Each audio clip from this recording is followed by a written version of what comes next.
大姐，嫂子，那你承认我19号听了的哟？你儿郎没得啥子意见的噻？我说嘛，就过下去，一家人大家高高兴兴吃顿饭就要得了。60岁是花甲之年，隆重要的，不干出点熊，哥。那就听我年轻人的，为了安排姐。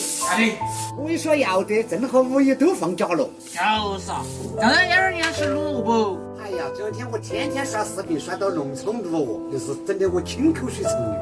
走，我给你买。你然后嘛，像你俺父亲嘛，那高兴得很。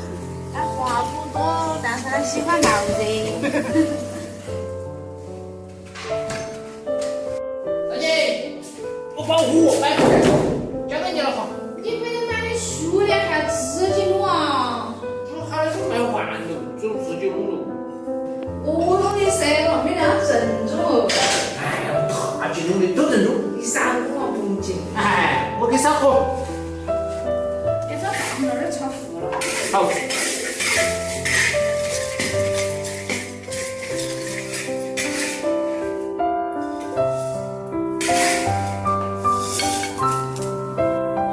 哎，这个可细的。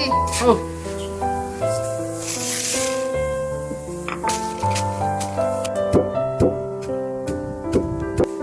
哎，差不多有。也是不够了嘛。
你要捂撸好了？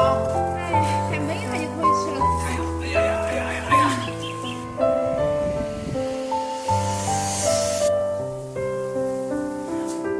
晚吃饭了。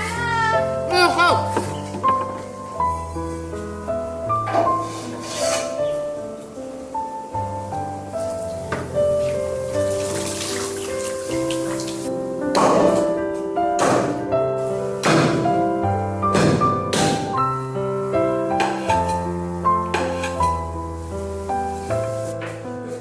哎呀，围街好多出来我准备吃卤，再来个泸州料酒。有准备土呀？还能妹儿了就来来。来，卤鹅下酒，越吃越有。要再给我没得给。哎呀，我们就算一了，那会儿妈老汉儿简直没有一处有过。我也多吃了多少吧。对了，我来讲我问题，你有火就弄，你给我第一条我让你试过听你说，换一个人